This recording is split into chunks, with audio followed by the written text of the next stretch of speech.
कि आप देख रहे हैं फिल्म है आई जिंदगी, इसको बेसिकली मैंने ही डायरेक्ट किया है और इस डायरेक्शन के पीछे और इस कहानी के पीछे काफ़ी हद तक स्टोरी में जो मेन रोल निभाया है वो हमारे दोस्त सुनील कुमार अग्रवाल जी का है।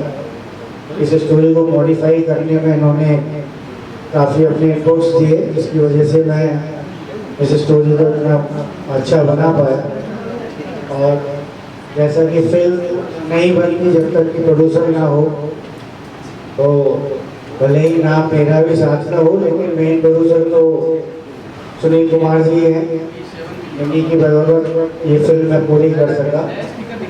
बाकी और तो मैं इसके बारे में क्या बोलूँ, मेरा बोलना अगर सब कुछ मैं ही बोलूँगा तो सुनील जी क्या बोलेंगे, और फिर कुछ इन दोनों के लिए भी छोड़ देता हूँ भाई, जिसको दो लड़कियाँ खींच रही हैं और बीच में जो खींच रही है वो भी बैठी है, तो ये भी कुछ बोले। ठीक है, thank you very much Sunil ji. Thank you very much. आप लोगों का बहुत बहुत अभिनंदन। जैसे कि अजय जी ने बताया, जब अजय जी से मेरी मुलाकात हुई तो इन्होंने मुझे एक स्टोरी सुनाई।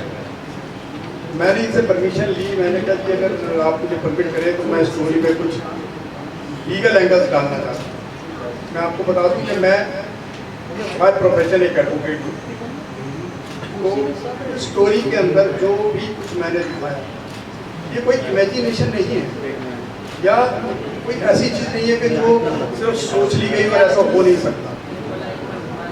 1 जुलाई 2024 को गवर्नमेंट ने नए लॉ इंट्रोड्यूस किए हैं। जो पहले आईपीसी हुआ करता था उसको बीएनएस के नाम से इंट्रोड्यूस किया गया। तो एक सेक्शन था आईपीसी में 376 रेप, जो कि बीएनएस में 63 सेक्शन 63 हो गया। जब मैंने उसको पढ़ा तो उसमें मुझे एक लकुना नजर आया। तब मैंने सोचा कि क्यों ना इस चीज को पब्लिक के पास लेके जाया जाए और एक कोशिश की जाए कि या तो कोई नया एक्ट बने या इस एक्ट में कोई अमेंडमेंट आए। उसी चीज को मद्देनजर रखते हुए ये स्टोरी में चेंजेस किए गए और इसे फिल्म का रूप दिया गया, जो आपने अभी ट्रेलर के जरिए देखा। Thank you. First of all मैं हाई जिंदगी की सारी टीम को थैंक यू बोलना चाहूँगी और कॉन्ग्रेचुलेशन, क्योंकि हम लोगों ने इस मूवी के लिए बहुत हार्ड वर्क किया है, बहुत मेहनत की है और इसकी जो स्टोरी है वो काफ़ी डिफरेंट है, अलग है, थोड़ा रियलिस्टिक स्टोरी है।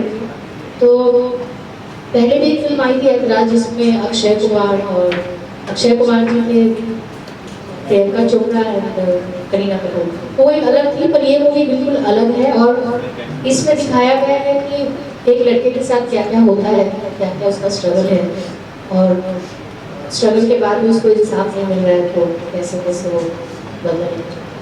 तो बहुत अच्छी स्टोरी और गाने भी बहुत प्यारे हैं। हम लोगों ने बहुत मेहनत किया इस मूवी के लिए, तो ज़्यादा स्टोरी में अभी नहीं बताऊँगी, मूवी देखने के बाद ज़्यादा मजा आएगा। So thank you so much all.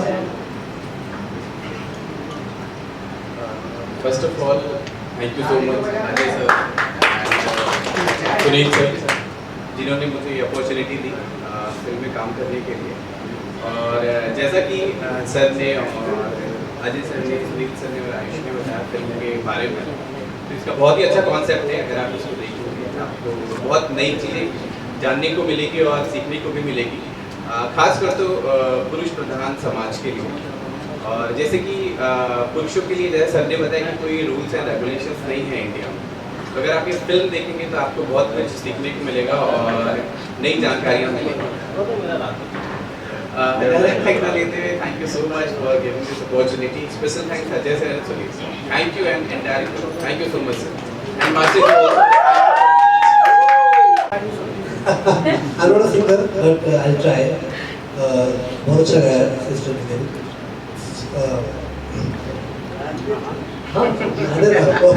हाँ, मैंने लिखा है, मेरी मम्मी ने मुझे हेल्प की थी लिरिक्स में, तो बिकॉज इट्स राधा कृष्ण के ऊपर बेस्ड है, सो मैं ट्राई करता हूँ और कोई गलती हो प्लीज़ माफ़ करिएगा।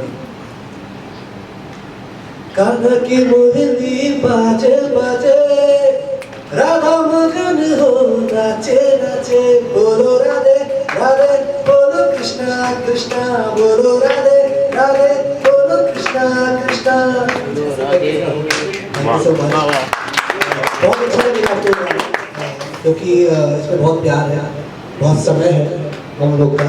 और मुझे इसकी कहानी में थोड़ी सी मैं एक बात बोलना चाहता हूँ। इसमें स्टोरी है इसकी छोटी सी कि जब हम लोग ये गाना बना रहे थे तो सर ने मुझे ब्रीफ किया था और मुझे प्रॉब्लम आ रही थी स्टार्टिंग में।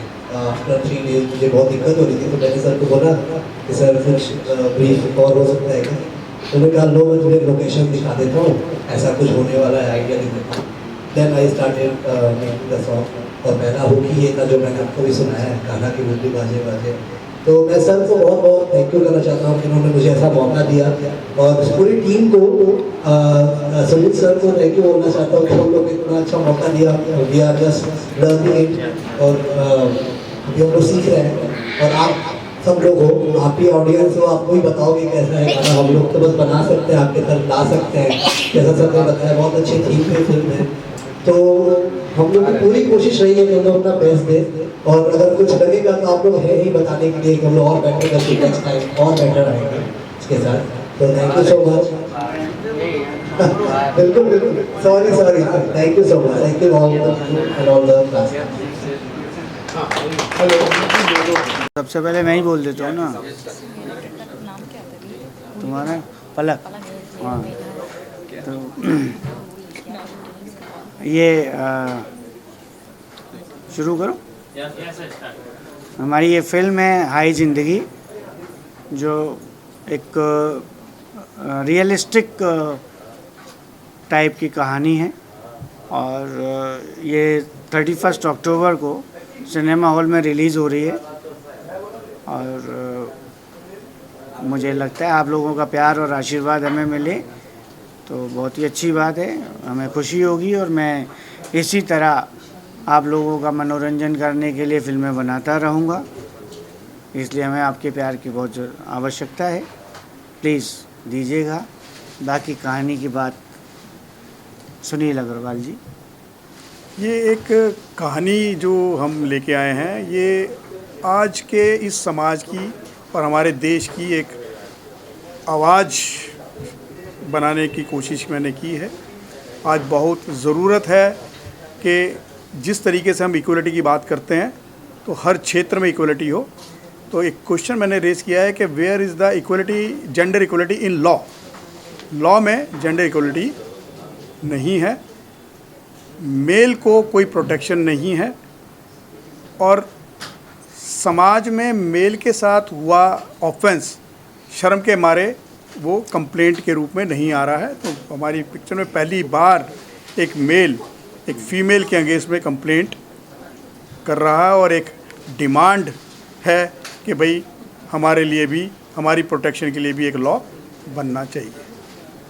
जो अभी आपकी हीरोइन ने भी बोला कि ये फिल्म जो है अक्षय और प्रियंका की जो फिल्म थी एतराज, उसकी कहानी से इंस्पायर है। वीडियो बना ले यार, वीडियो। देखिए, जो कहानी ऐतराज की थी उसमें क्या था कि वो उसका एक्स लवर था, है ना।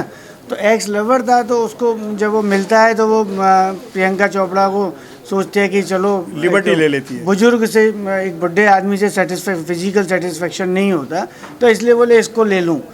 और उसके साथ जब वो एक्सप्लॉइट करने की कोशिश करती है तो जब अक्षय कुमार भी वकील के पास जाता है तो वो मना कर देता है कि कोई नहीं है, तेरे को कोई नहीं मानेगा इस बात को।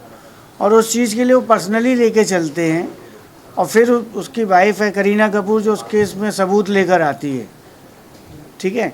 तो बिना प्रूफ्स के वो भी उस फिल्म में कुछ नहीं कर पाते। उनको लॉ का कहीं बेनिफिट नहीं मिला, उनको जो बेनिफिट मिला वो उनके प्रूफ्स का कि उन्होंने कोशिश की और फिज़िकल होने की।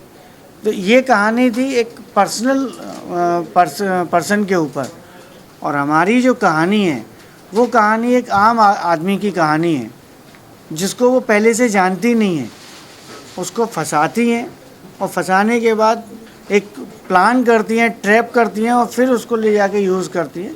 और ये बेसिकली सिर्फ आदमी ऐसे नहीं है कि नॉर्मली हम लोगों ने देखा है कि आदमी हैं, पैसे हैं, चल यार फ़न करना है तो वो कॉल गर्ल्स को बुलाते हैं और आदमी कॉल गर्ल को बुलाता है, मज़े लेता है, चला जाता है। लेकिन लड़कियां भी तो ऐसा कर सकती है ना, उनको भी तो फिज़िकल नीड है, तो वो भी ये काम करती हैं, तो उनका भी यूज़ है कि फ़न करो, मज़े लो, पैसे खर्च करो। तो ये कहानी ये दिखाती है कि इस लड़के को उसकी मर्ज़ी के बिना यूज़ करती हैं। पहले हो सकता है पैसा दे के भी मर्ज़ी से करती हो, उस टाइम बिना मर्ज़ी के उसके साथ कर रही हैं। तो that is the different only in ऐतराज और हमारी फिल्म में। बोलिए पलक जी, बोलिए बोलिए। पूछना क्या है आपको, ये बताइए। अपने कैरेक्टर का मेरा कैरेक्टर नेम मेरा पलक रहा है इसमें, और मैं एक अमीर बाप की बिगड़ी हुई औलाद रहती हूँ इसमें। मेरी फ्रेंड्स ही मुझे इस चीज़ के लिए पुश करती हैं, शी इज़ द वन जो पुश करती है इस चीज़ के लिए कि एक लड़का है जो हमें पसंद है, उसके साथ ऐसा ऐसा करना है। देन विल प्लान, फिर हम लोग प्लान करते हैं और उसके साथ ये सब करते हैं।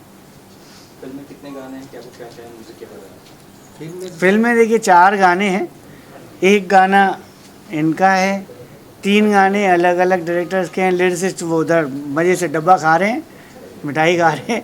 3 गाने उन्होंने लिखे हैं, एक गाना जो सुनाया वो इनका है, बाकी 3 म्यूजिक डायरेक्टर अलग अलग हैं। मैम आपको कुछ क्या चाहिए? हाँ, मेघा जी, मेरा जो कैरेक्टर है वो मेघा का कैरेक्टर है बेसिकली, और इस कैरेक्टर का एक बहुत ही इम्पॉर्टेंट रोल है इसमें ये दिखाया गया है कि पहले लोग जब बहुत गरीब होते थे या मजबूर होते थे तो फिर भी सही रास्ते पे ही चलते थे।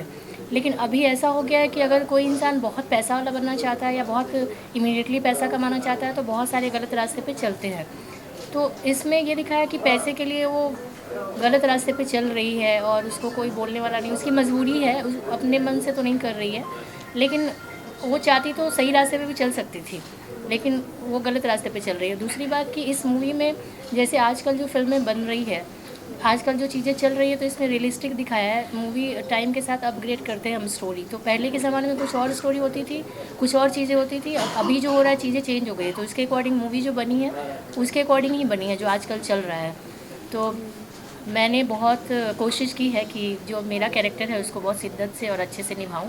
बाकी आप लोग देखेंगे तो अच्छा लगेगा आप लोगों को, तो आप लोग प्यार दीजिए ताकि आगे और भी फिल्में बनती रहे, हम लोग काम करते रहे। बिकॉज आपके प्यार की सबसे ज़्यादा ज़रूरत है। और क्या कुछ कहेंगे सर, आपका कैरेक्टर के लिए किस तरह प्रिपरेशन किया आपने और क्या कहना चाहें, किरदार क्या है? फर्स्ट ऑफ ऑल जो इसमें मेरा कैरेक्टर है वो है एक कॉर्पोरेट ऑफिस का, जो कि बहुत डिसेंट है और अपने बॉस के इशारों पे सारे काम करता है।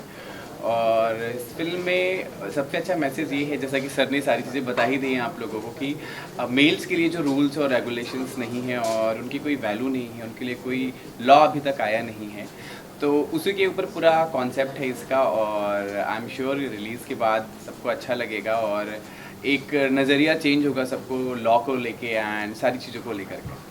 अब जैसा आपने सुनील जी ने भी बताया कि इस फिल्म का जो मेन एम है वो लॉ का है, लेकिन इस फिल्म के थ्रू जो एक मैसेज पब्लिक को भी दे रहे हैं, लॉ एक अलग चीज़ है, वो तो है ही है, मेन एम एस्पेक्ट है। बट सेकंड है कि हम लोग जितने भी, मैं मतलब बच्चों की तरफ से नहीं, पेरेंट्स के लिए कह रहा हूँ कि पेरेंट्स भी अपनी लाइफ में इतने मस्त रहते हैं कि वो पैसा और पूरी फैसिलिटीज़ तो बच्चों को दे रहे हैं, लेकिन उन बच्चों के ऊपर नज़र नहीं रख रहे कि वो लाइफ में क्या कर रहे हैं। तो हमारा एज ए पेरेंट्स हमारा भी ये दायित्व है कि हम बच्चों के डे टू डे क्या कर रहे हैं उस पर नज़र रखें।